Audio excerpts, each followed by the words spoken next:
السلام عليكم ورحمة الله وبركاته.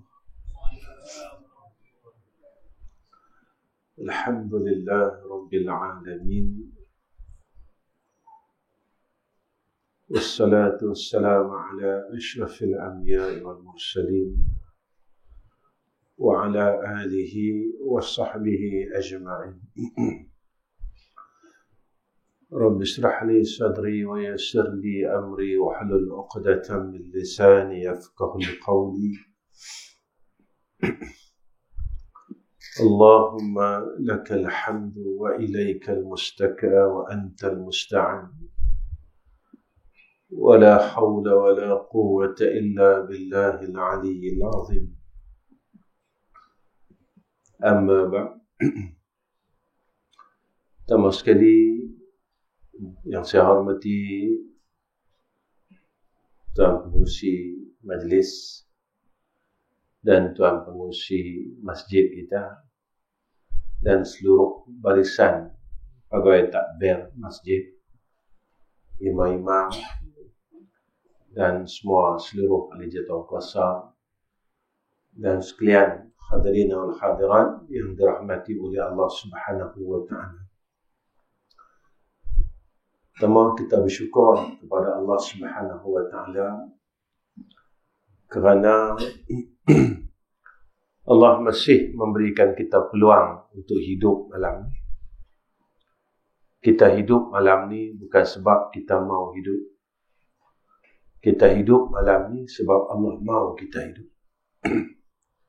Jika Allah tak maukan kita hidup hari ini dan saat ini, nescaya Allah akan panggil kita. Kita mau, kita tak mau, kita percaya, kita tak percaya, kita bersiap, kita tak bersiap, benda tu pasti berlaku bagi kita. Yang ni janji Allah. Kullu nafsin dha'iqatul maut. Tiap-tiap yang menapah pasti akan menemui mati. Kita bersiap sedia. Kita kumpul amal ke? Kita tak kumpul amal ke? Kita suka ria ke? Kita buat baik ke? Kita buat jahat ke? Maka malaikat maut ini dia takkan minta izin kita untuk dia ragut nyawa kita daripada jasad. Dia takkan beritahu kita bila dia nak mai. Dia takkan bagi syarat kita bila dia nak sampai. Walaupun kita ada harta, kita boleh nak bayar dan dia takkan terima. Sebab itu,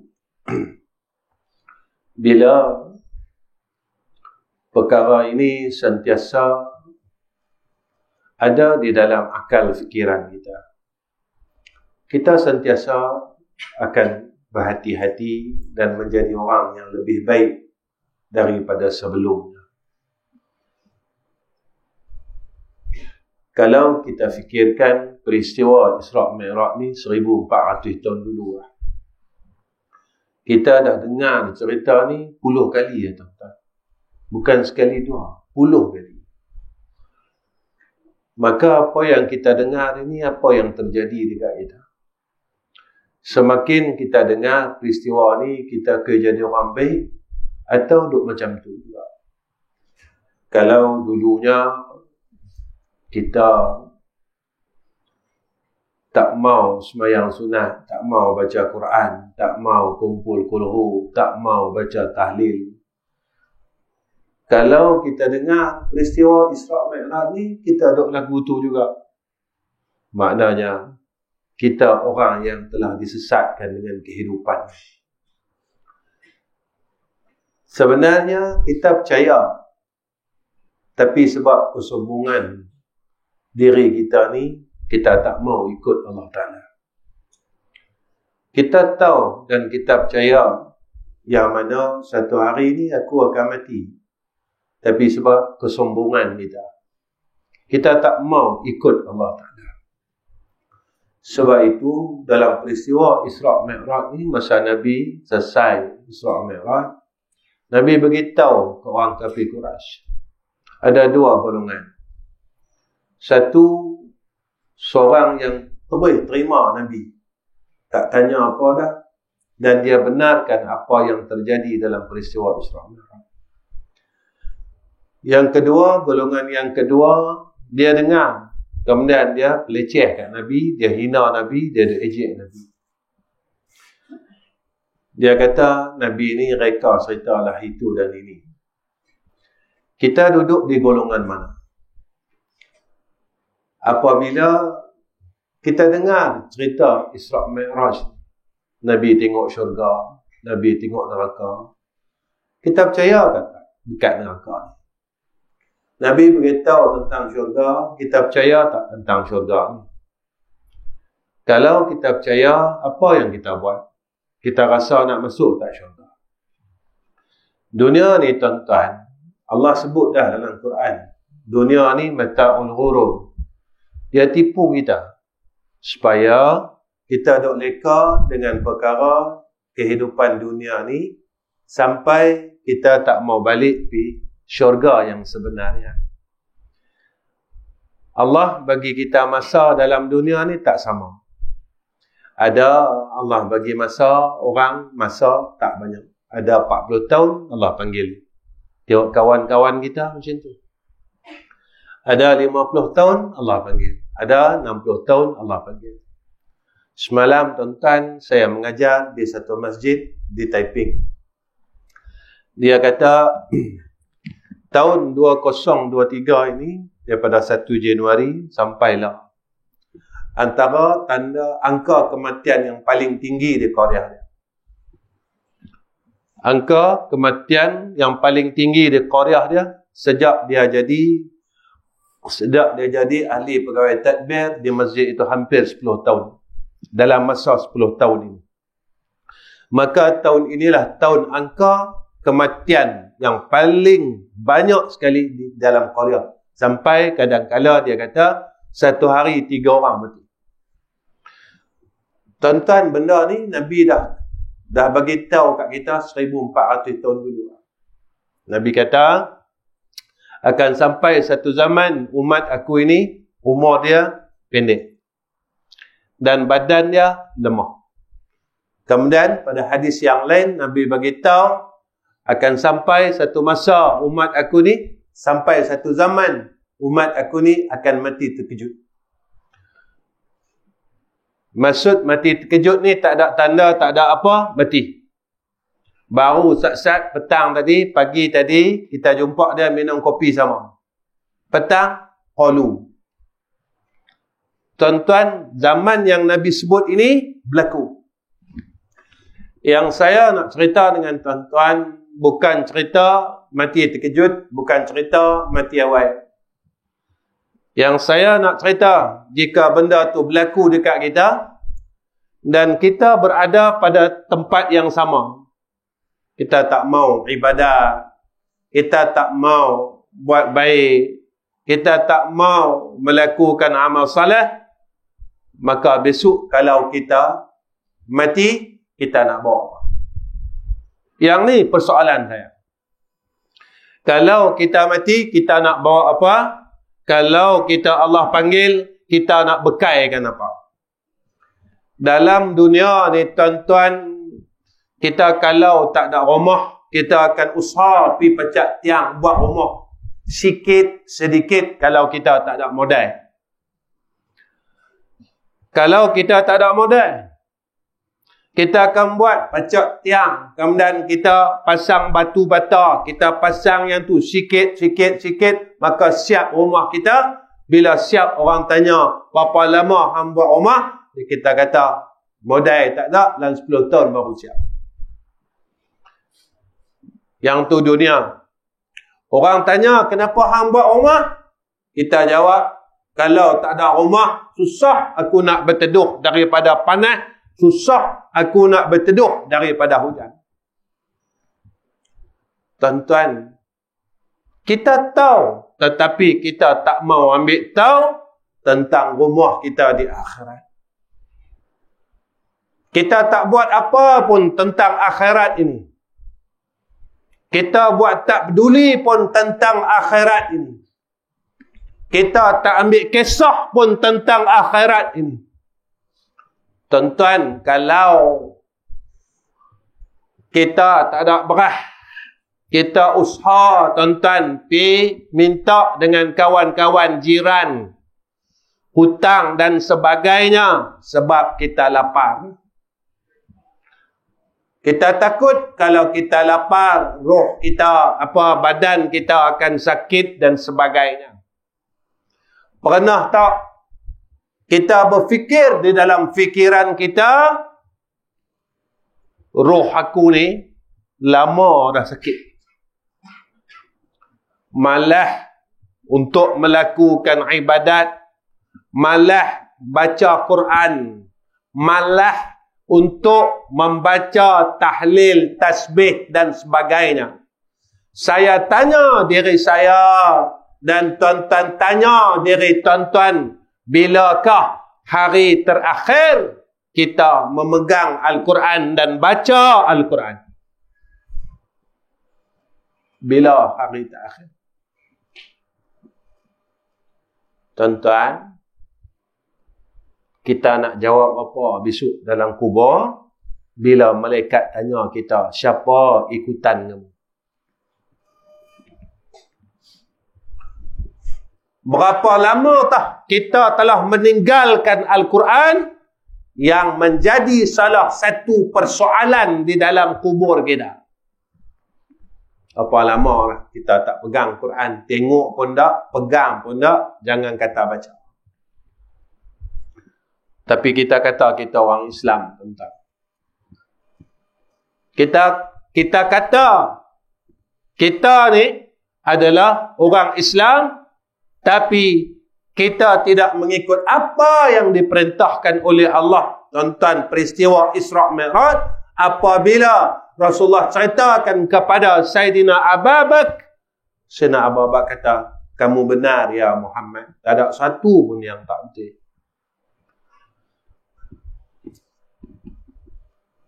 Tapi bila Abu Jahal dengar cerita tu, Abu Jahal peleceh Nabi.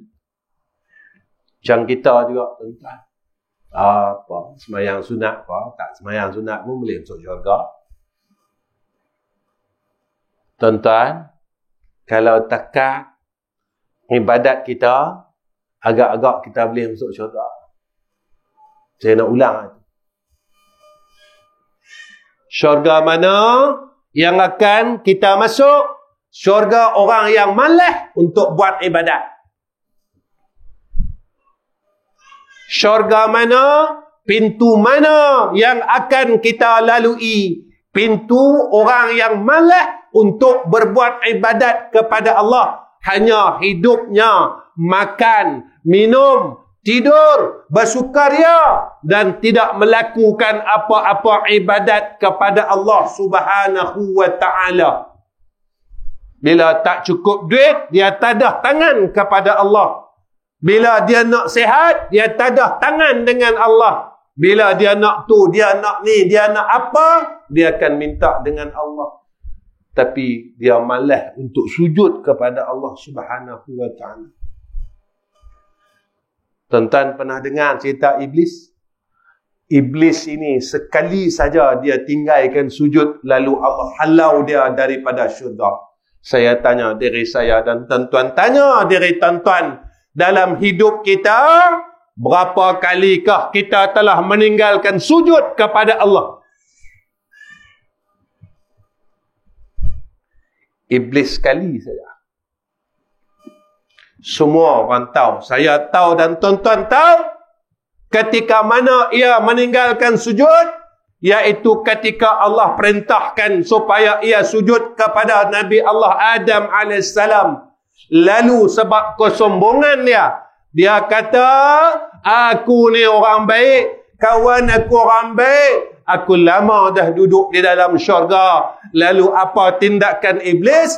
Aba wastakbara wa kana minal kafirin. Dia ingkar dengan Allah. Seluruh malaikat sujud kepada Nabi Adam atas perintah Allah, tapi iblis dia tak mau. Dia kata aku lebih baik daripada Adam.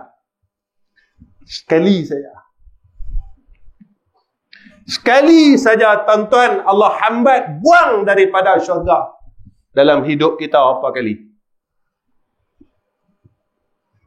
Dalam hidup kita apa kali? Tuan-tuan, kita jangan main dengan Allah. Yang kita duk main ni Allah Ta'ala, tuan-tuan. Yang kita duduk main ni, kita duk kata, kita duk apa ni dengan Allah, tuan-tuan. Bukan dengan orang. Dia boleh ambil kita bila-bila masalah. Dia boleh buat kita apa yang dia mau buat. Dia boleh tarik nyawa kita bila masa tanpa keizinan kita. Dia tak payah minta izin kita, tuan-tuan. Dia boleh tarik nyawa kita. Dia boleh matikan kita tanpa keizinan kita. Yang kita duk sombong ni dengan Tuhan, dengan Allah Ta'ala. Syurga mana, tuan-tuan, yang boleh kita masuk jika perangai kita macam ni, tuan-tuan? Syurga mana yang akan benarkan kita masuk dalam keadaan kita masih meringan-ringankan masa yang Allah bagi kepada kita, tanpa kita berbuat apa-apa amal soleh langsung. Tuan-tuan, dalam dunia ni, kalau kita tak ada harta, minta tolong orang, kat mana sampai ada juga orang tolong kita. Kalau kita susah, kita pergi cari kawan-kawan, dia akan tolong juga. Tapi tuan-tuan, dalam kubur, kita nak cari siapa? Tuan-tuan, dalam kubur, kita nak pergi cari siapa?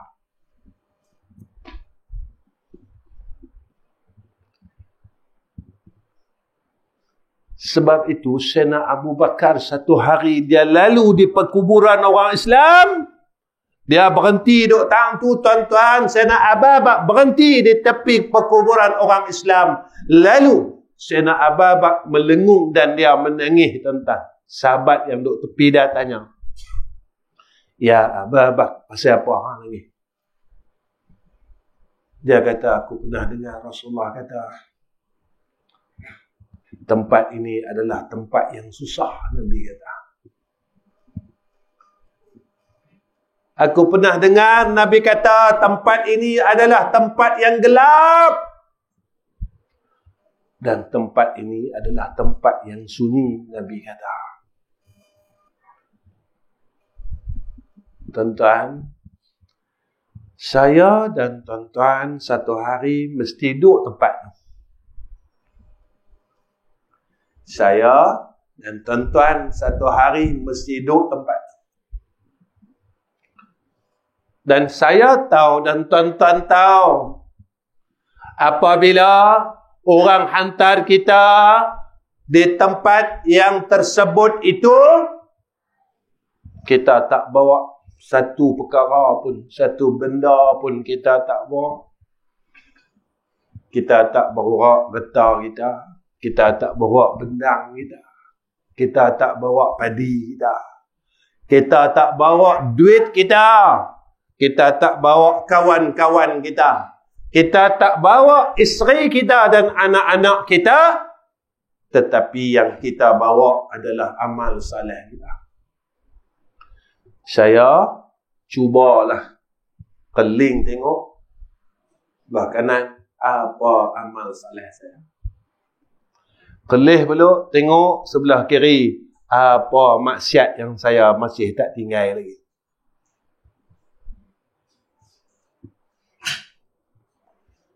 Pada ketika itu, jika kita ni orang pergi hantar di kubur,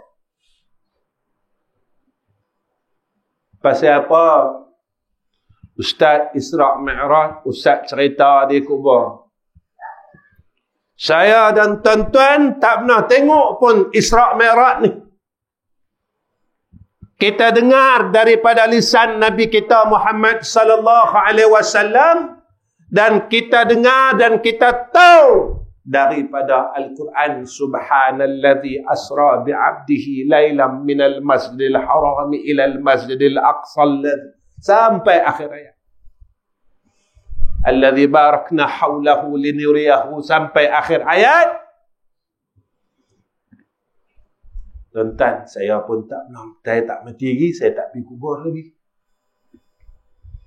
Cerita yang Nabi bawa tentang Isra' Mi'raj itu adalah cerita akhirat, cerita neraka, cerita akhirat, cerita syurga, cerita akhirat. Cerita kubur adalah cerita akhirat.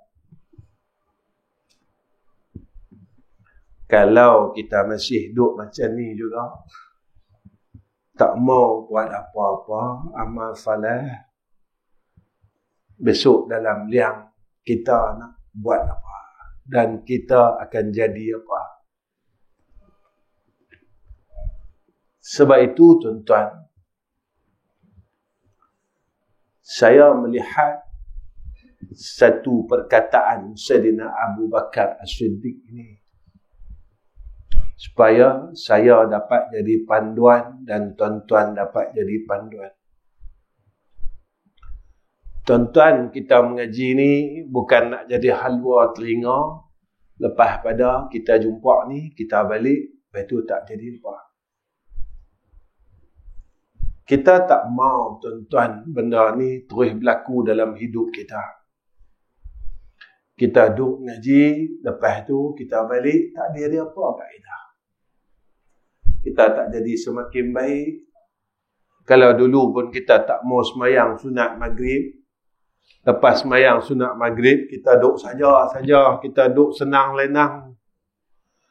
Tuan-tuan, masa yang Allah bagi kat kita ni, Allah bagi tuan-tuan, bukan kita mau. Kita bukan tentukan umur kita, yang tentukan umur kita adalah Allah. Saya tak boleh patah balik dan tuan-tuan juga tak boleh patah balik. Tuan-tuan, saya ada masa silam saya dan tuan-tuan ada masa silam tuan-tuan.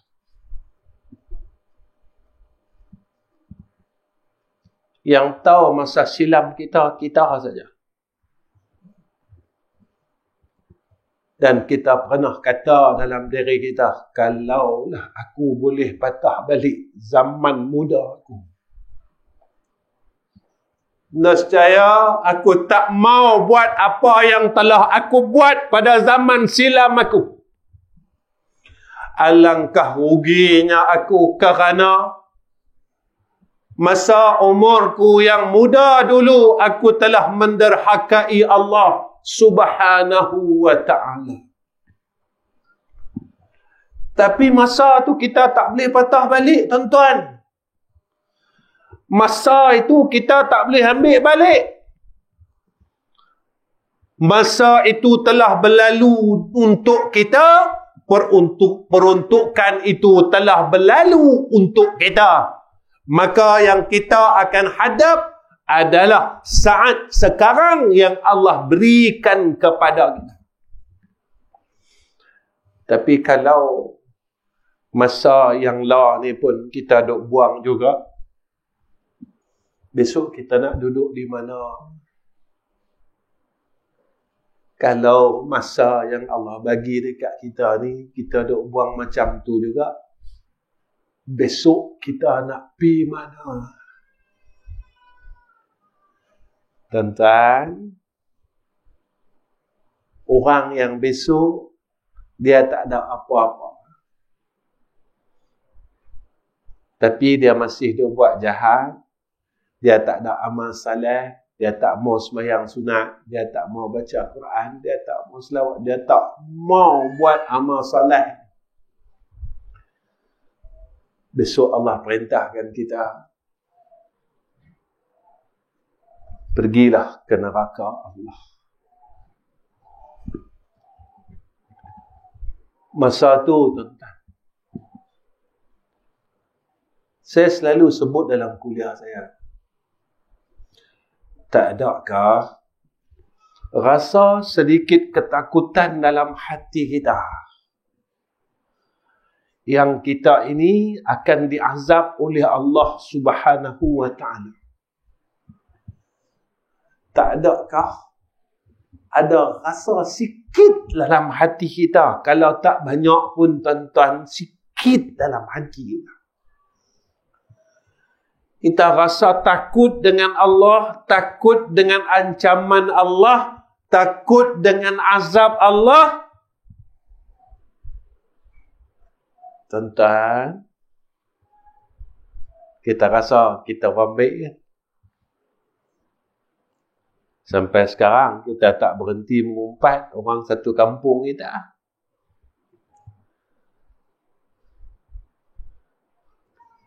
Orang satu masjid, satu kampung, satu parit dengan kita, satu lorong dengan kita.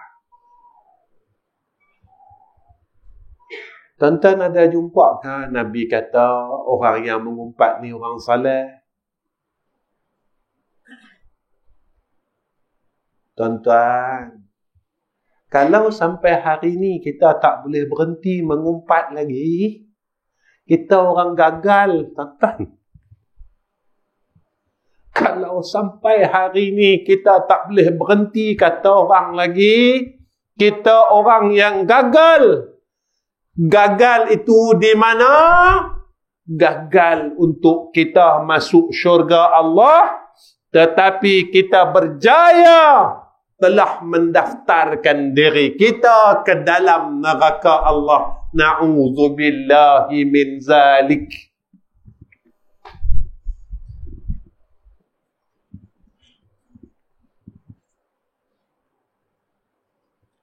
Sebab itu, saya ajak tuan-tuan kita tengok apa kata Sayyidina Abu Bakar. Apa kata Sayyidina Abu Bakar? Az-zulumatu khamsun was-suruju laha khamsun. Gelap ada 5 dan cahaya penerang dia pun ada 5. Kita tak mau tuan-tuan duduk dalam kegelapan. Kita tak mau dalam zulmat ini. Gelap ni susah. Hidup dalam gelap susah. Tuan-tuan, kalau kubur kita besok gelap, kita akan rasa resah tuan-tuan. Kita belajar-belajarlah terang-terangkan rumah kita, rumah akhirat kita tuan-tuan, kubur kita. Tuan-tuan, saya nak abang macam ni ya. Masya Allah bagi kita umur ni, yang kita duk harapkan orang lain. Saya tengok anak saya daripada nombor 1, saya dah 7 orang anak tuan-tuan. Saya tengok anak saya dari nombor 1 sampai nombor 7. Saya tengok seorang-seorang, saya kena cakap dengan diri saya. Boleh tak mereka ni besok? Lepas aku mati,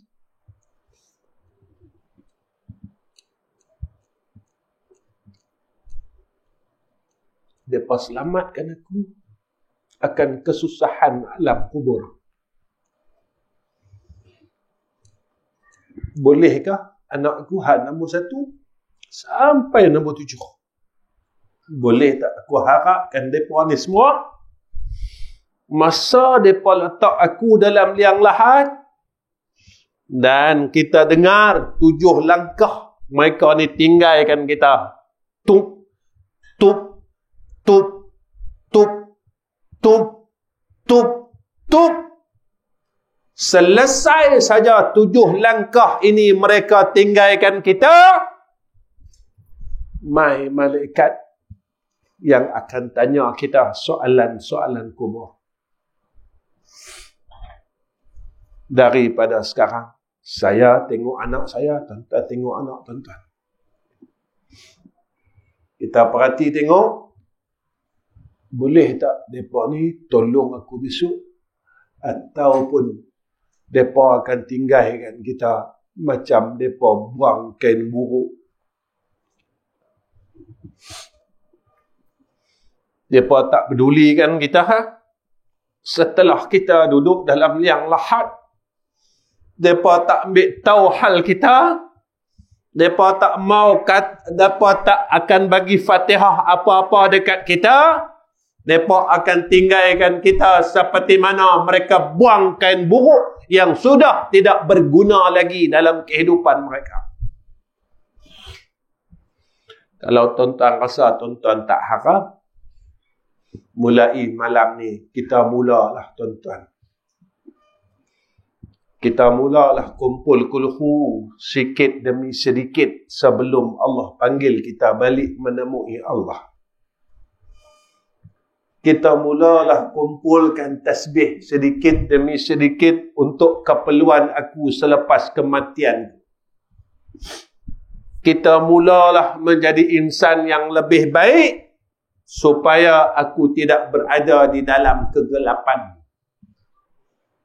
Apa kata Sayyidina Abu Bakar? Sayyidina Abu Bakar kata apa?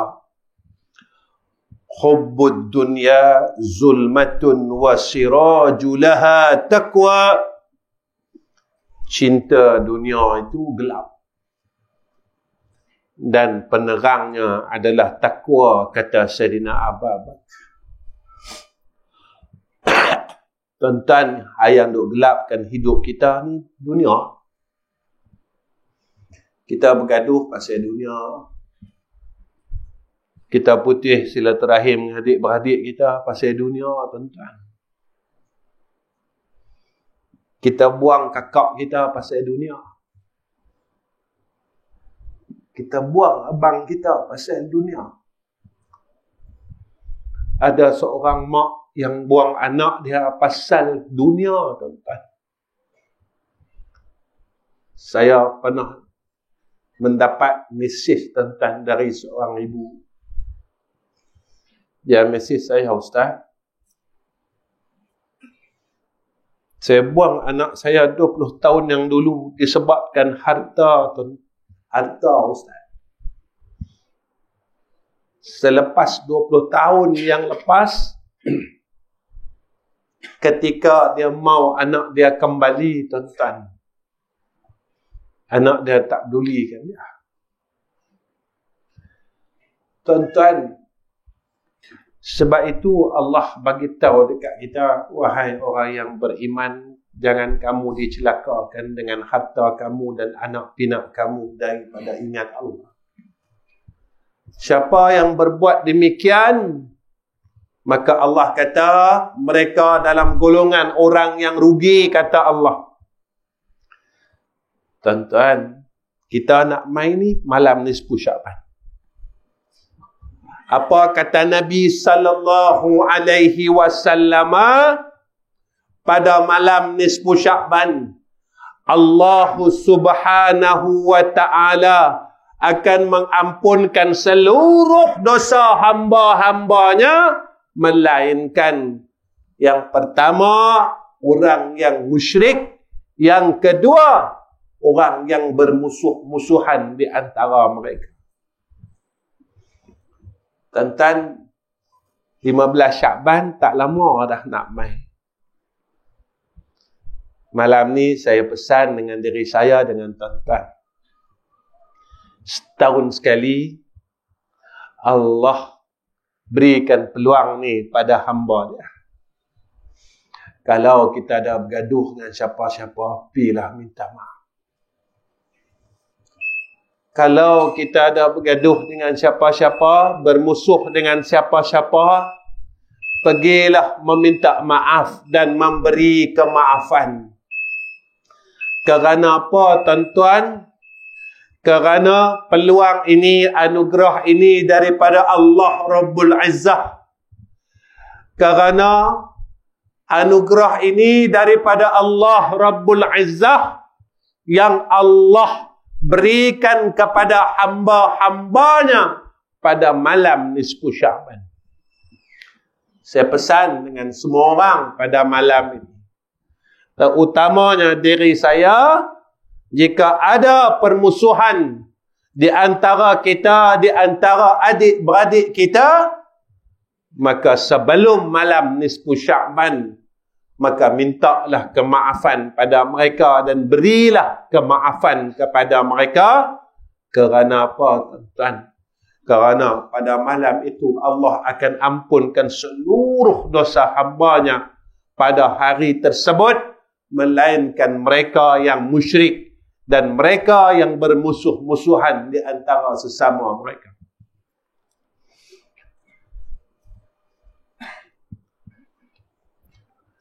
Maka kata Sayyidina Abu Bakar, maka penerang dia adalah ketakwaan kepada Allah. Orang yang dia nak terang hidup dia, roh dia, maka dia akan jadikan takwa ini, tuan-tuan, sebagai perisai hidup dia. Sebab apa? Sebab nafsu ni, dia dengan dunia, dia ni gu, tuan-tuan. Dia memang kawan baik. Nafsu kita dengan dunia ni kawan baik. Nafsu inilah yang disebutkan oleh ulama sebagai pencuri di dalam rumah. Dia yang akan rosakkan amalan-amalan yang kita buat selama ni. Syaitan duduk di luar, tuan-tuan. Syaitan dia duduk di luar. Kalau rumah pencuri ni duduk di luar, kita boleh kunci pintu. Tetapi pencuri yang duduk dalam rumah ini, tuan-tuan, pencuri yang hampir dengan kita.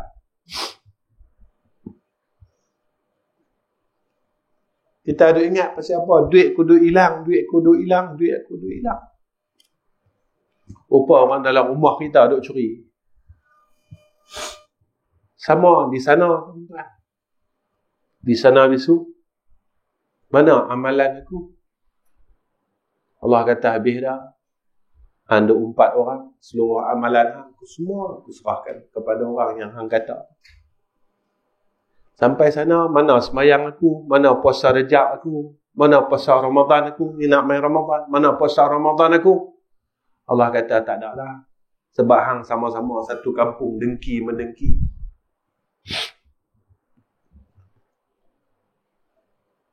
Besok kita tanya, mana dia? Amalan aku, semayang aku, sedekah aku, mana dia? Allah kata tak ada.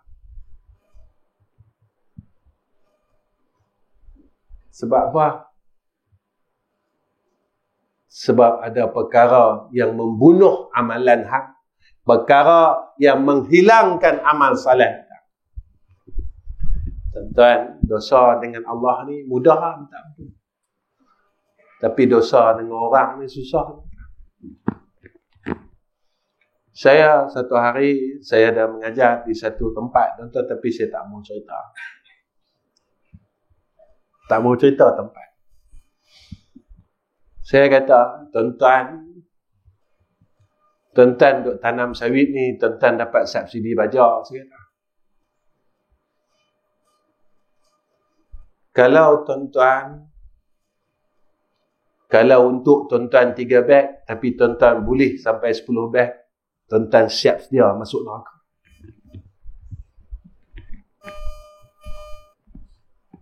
Sebab 7 beg lagi bukan hak kita, 7 beg lagi adalah hak orang lain yang kita telah rampas. Jaga ni, tuan-tuan. Sini saya tak tahu. Berapa tahun dosa tu kita dah buat, maka dosa itu dicatat oleh malaikat yang berada di sebelah kiri kita. Kita boleh tipu orang, tuan-tuan, tapi kita tak boleh tipu Allah Subhanahu wa ta'ala.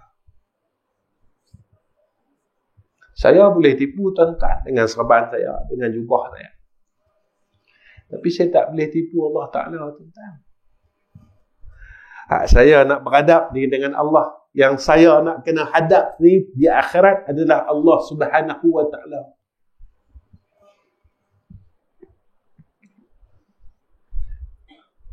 Tuan-tuan, hebat tara mana kesalahan kita banyak. Dan ketika kita khianat dengan orang lain, cara untuk menghapuskan dosa tersebut, mestilah kita memohon kemaafan kepada orang yang kita khianat. Kita nak cari siapa?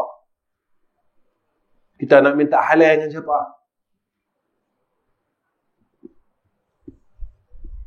Kalau orang tu hidup ni tak apa, tuan-tuan. Kalau orang tu mati tak. Tuan-tuan, yang saya bawa cerita ni bukan cerita dalam dunia.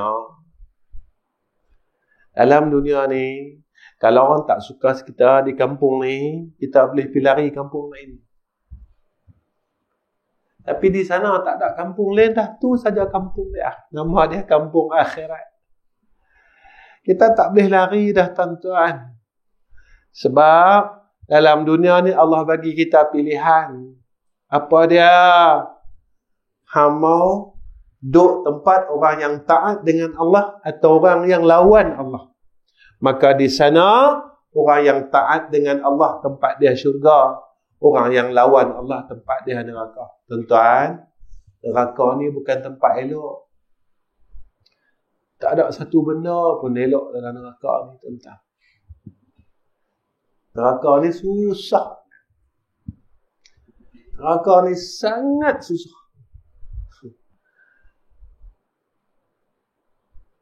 Sampai satu masa, tuan-tuan, ketika Jibril bagi tahu kat Nabi Muhammad, ya Rasulullah, hari ini saat neraka itu dinyalakan, akan nyalaan api yang terlalu dahsyat.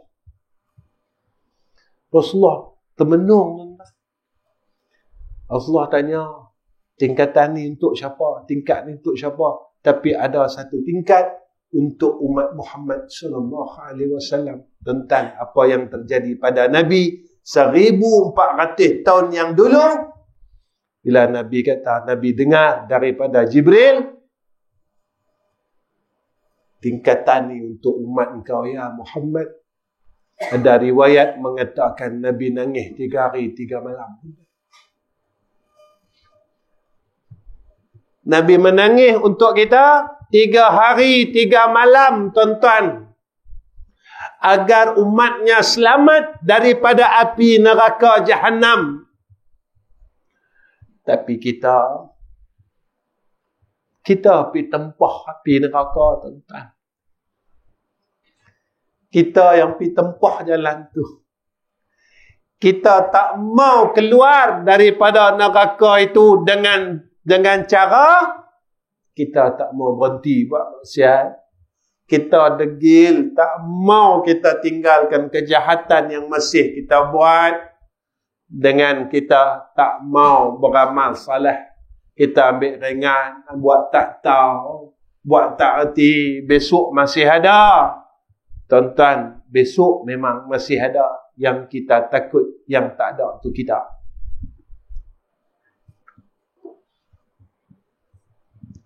Apa kata Sayyidina Abu Bakar? Sikit lagi saya berhenti, tuan-tuan. Jangan risau, saya tak lama. Saya mengejar ni, masih suka tengok jam. Tuan-tuan jangan risau. Saya tahu tuan-tuan suruh saya berhenti. Ustaz bila nak berhenti, lama sangat Ustaz ceramah, celaka sungguh orang ni. Dia mai sekali kampung kita, dia berderah ikut suka dia. Ya. Memang dia tak erti bahasa, dia tak tahu kami orang tua-tua. Saya tahu tuan-tuan, saya pun ketua, umur pun road to 60 dah.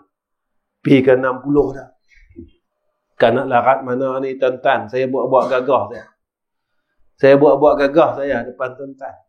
Kalau saya tunjuk tak larat. Kalau tengok tuan-tuan memang saya tak larat. Sebab tuan-tuan mengaji macam nak mati. Bila sebut Allah saja nak mati. Sebab Allah saja nak mati. Buat cerita benda lain. Segak-mugak. Baik. Allah. Biasalah tuan-tuan mengaji memang macam ni. Mengaji ni dia letih. Dia sakit. Dia nak keluar cepat. Dia nak balik deras. Ya tak? Nah. Dia mai, mula letih, mengantuk, menguap. Dah menguap tu dia tanya. Dia mai tengok jam. Saya duk perhati tuan-tuan, orang duk tengok jam ni saya perhati. Saat dia tengok jam, dia tengok saya. Dia tengok jam, dia tengok saya. Sebab saya nampak. Dan dia tengok jam, tengok kita. Tengok jam, tengok kita. Ini masalah ni saya kata. Ni jaga-jaga yang tu. Kalau dalam hidup ni kita tak suka dengan akhirat, di sana tak tahulah. Guru saya, dia beritahu masa kami mengaji dulu. Kita kaum murid, dia perangai macam tu lah. Murid ni dia perangai. Bila Tok Guru mengajar, dia mula mengantuk tuan-tuan. Dia mula nak lena lah macam tu. Guru saya kata apa? Ketika hang dengar asma Allah, hang rasa tak sedap hati. Hang tak pernah suka. Dia kata, bagaimanakah penerimaan Allah Ta'ala kepada diri kau sendiri? Kalau dalam hidup ini kita telah menunjukkan tidak sukanya kita dengan nama-nama Allah, dan kita didendangkan dengan lagu kita elok, tuan-tuan, sampailah kita tak boleh tinggal lagu ni. Lagu ni tuan-tuan, sampai sekarang kita tak boleh tinggal ni. Dalam kereta dengar lagu, di rumah dengar lagu. Saja tanya tuan-tuan, kalau dalam kereta kita duk buka lagu, tiba-tiba lah aksiden mati, agak-agak macam mana? Kita mati tengah sedang buat apa?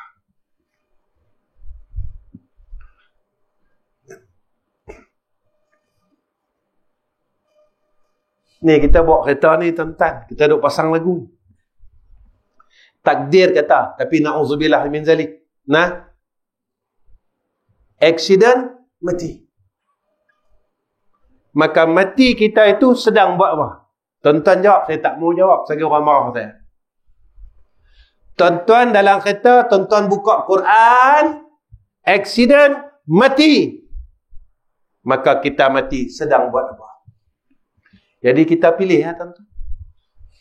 Kalau tuan-tuan kata, kita bawa kereta, malaikat maut tak boleh nak cabut, tuan-tuan, saya dan tuan-tuan kita teruskan, bawa kereta, kita dengar lagu. Tuan-tuan, kita buat kerja ni hampir 40 tahun dah tuan-tuan. Takkan tak puas dengar lagu tuan-tuan. Kita dah tua dah. Kita ubahlah dengar Quran sebab kita dah nak pi dah nak mati dah. Kita ubah hidup kita. 20 tahun dulu kita dah buang dengan kita dengar lagu-lagu yang tidak diridai Allah. Apa kata Sayyidina Abu Bakar? Wa dzambu zulmatun wa siraju lahu taubah. Dosa ni kegelapan dan penerang dia taubat. Pasal apa dosa ni gelap? Dosa ni kata ulama, dia yang menghalang kita daripada antara asbab-asbab kita. Kenapa kita lebah untuk berbuat ibadat? Dosa. Kemudian antara sebab kenapa rezeki kita selalu rasa tak cukup, dosa. Itu Nabi sebut dalam hadis, kalau nak keberkatan pada rezeki itu, Nabi kata perbanyakkan istighfar. Pasal apa rezeki aku tak cukup? Siapa tak cukup saja? Hutang keliling pinggang. Yang ni tak cukup. Tuan-tuan tengok, saya tengok, tuan-tuan tengok apa maksiat yang masih kita buat, yang kita tak tinggal. Kenapa aku susah nak bangun malam, susah nak baca Quran, susah nak buat amal saleh? Maka tengok dosa apa yang kita buat. Sebab itu kata Sayyidina Abu Bakar, untuk terangkan jalan tersebut, maka kata Sayyidina Abu Bakar adalah dengan jalan taubat. Ketiga, apa kata Sayyidina Abu Bakar? Wal qabru zulmatun wa siraju lahu la ilaha illallah Muhammadur Rasulullah sallallahu alaihi wasallam. Sayyidina Abu Bakar sebut kat kita, apa dia tuan-tuan? Kubur tu gelap, nak terangkan dia dengan kalimah la ilaha illallah. Tuan-tuan perasan tak? Kalau kita dulu-dulu lah, Kita takkan tinggalkan zikir la ilaha illallah ni maghrib subuh. Lah dulu lah tuan-tuan. Maghrib kita akan baca ya latifu ya kafi ya hafizu ya syafi. Sampai habis. Kan tuan-tuan? Lah nak dengar susah dah. Bila kita boleh dengar? Bila ada orang mati. Tuan-tuan larat kita nak baca tunggu orang mati. Baca dari lah. Kita baca hari-hari tuan-tuan. Ya? Kalau kita nak terang kubur kita, apa kata Sayyidina Abu Bakar? Jangan tinggalkan la ilaha illallah Muhammadur Rasulullah. Jadi amalan tuan-tuan. Jadi amalan. Tiap-tiap lepas semayang kita baca la ilaha illallah Muhammadur Rasulullah. La ilaha illallah Muhammadur Rasulullah. Buat apa Ustaz? Mudah-mudahan dengan kita istiqamahkan membaca la ilaha illallah Muhammadur Rasulullah, besok kita nak mati, mulut kita spontan sebut la ilaha illallah Muhammadur Rasulullah. Kita mula dari sekarang. Nah? Kemudian apa kata Sayyidina Abu Bakar? Wal akhiratu zulmatun wa siraju laha al-amal salih wa siratu zulmatun wa siraju lahu al-yaqin. Habis tuan-tuan. Sayyidina Abu Bakar kata apa? Akhirat adalah gelap, cahaya penerang dia amal salih. Kalau besok di akhirat kita nak hidup, kita senang buat amal salih. Malam ni tuan-tuan, saya nak ajak semua orang yang ada malam ni. Nabi bagi tahu kat kita apa dia? Siapa yang sembahyang sunat ba'da Isya 4 rakaat menyamai dengan orang yang sembahyang pada malam Lailatul Qadar. Saya uji diri saya. Saya mau tak bahagian. Mungkin malam esok saya tak hidup lagi. Malam ni lah peluang saya untuk dapat apa yang Nabi janjikan dekat kita. Tuan-tuan, saya ajak semua orang yang hadir pada malam ni. Jika inilah sembahyang isyak kita yang terakhir. Saya tak tahu dan tuan-tuan tak tahu bilakah titik noktah akan kematian kita dan titik noktahnya umur kita. Malam ni saya ajak semua orang, kita uji iman kita. Apakah kita benar-benar inginkan bahawa akhirat kita besok ni terang? Saya ajak semua orang malam ni, ya Allah, jika inilah sembahyang sunat ba'da isyak aku yang terakhir, terimalah akan solat sunat aku ini ya Allah, dan kurniakanlah seperti mana yang telah dijanjikan kepada oleh Nabi kami Nabi Muhammad sallallahu alaihi wasallam.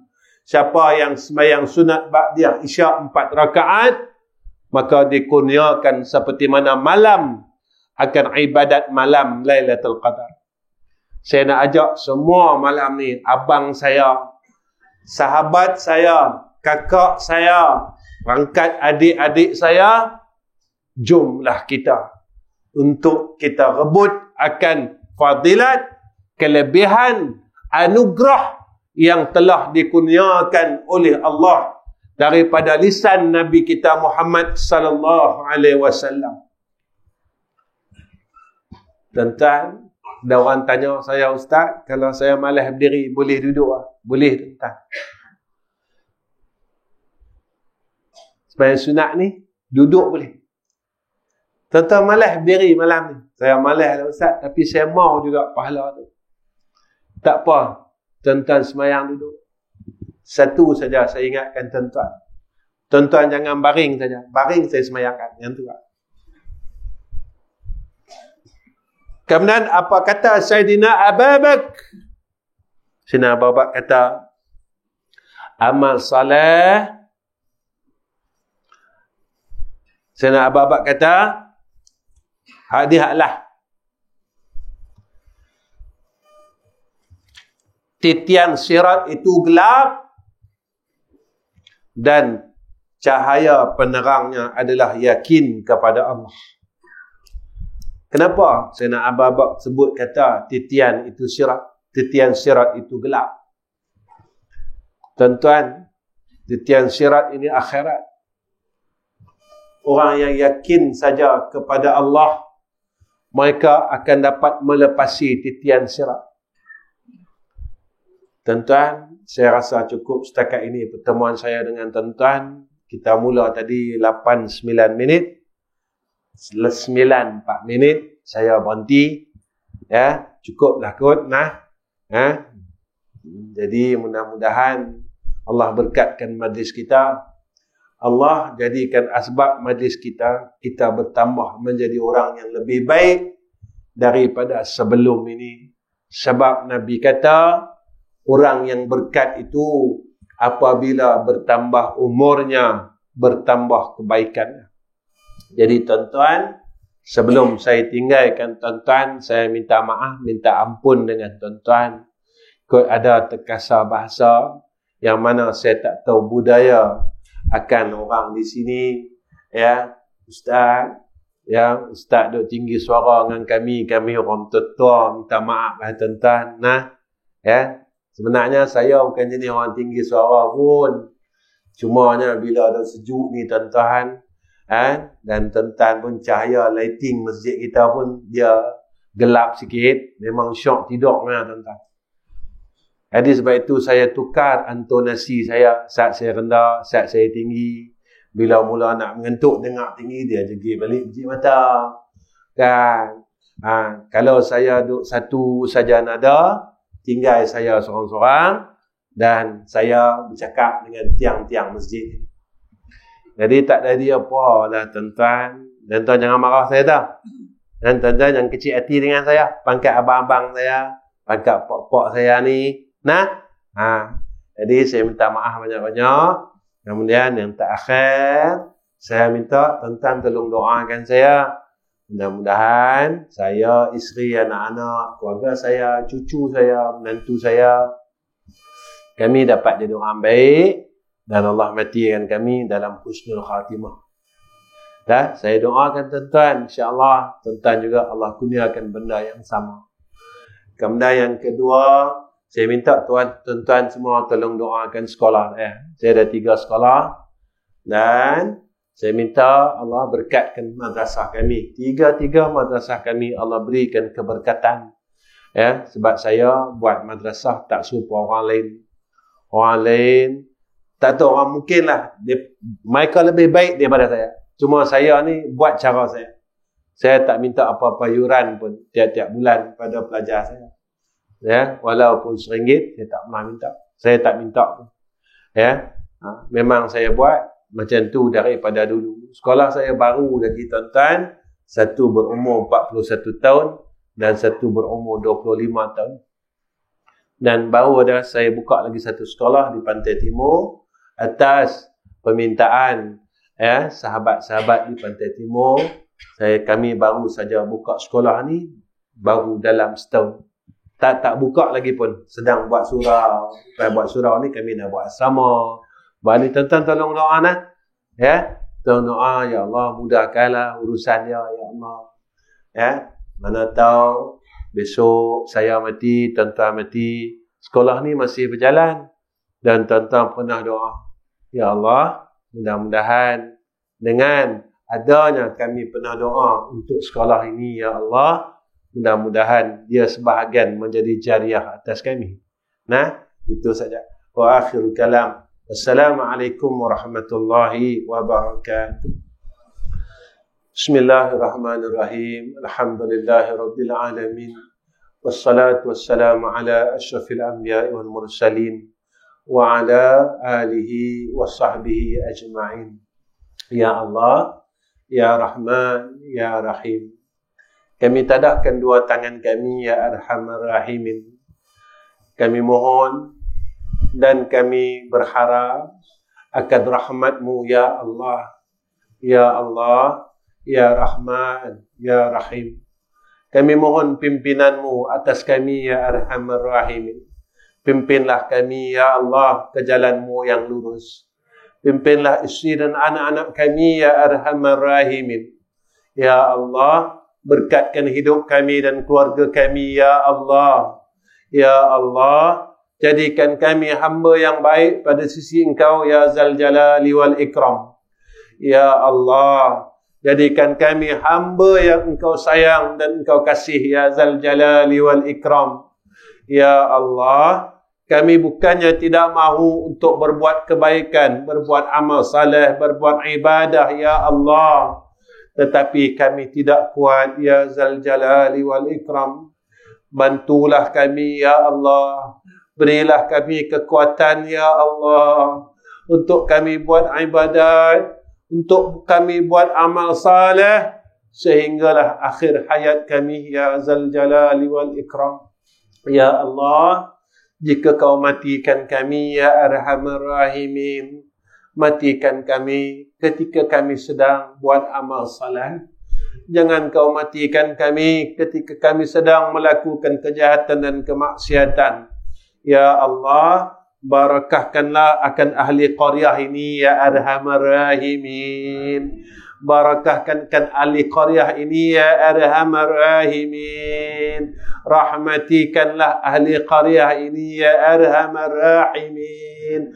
Turunkanlah rahmatmu, keberkatanmu dan kasih sayangmu, Ya Allah, pada bumi qaryah ini, Ya Zal Jalali wal Ikram. Wa sallallahu ala Sayyidina Muhammad wa ala ali Sayyidina Muhammad walhamdulillahi rabbil alamin.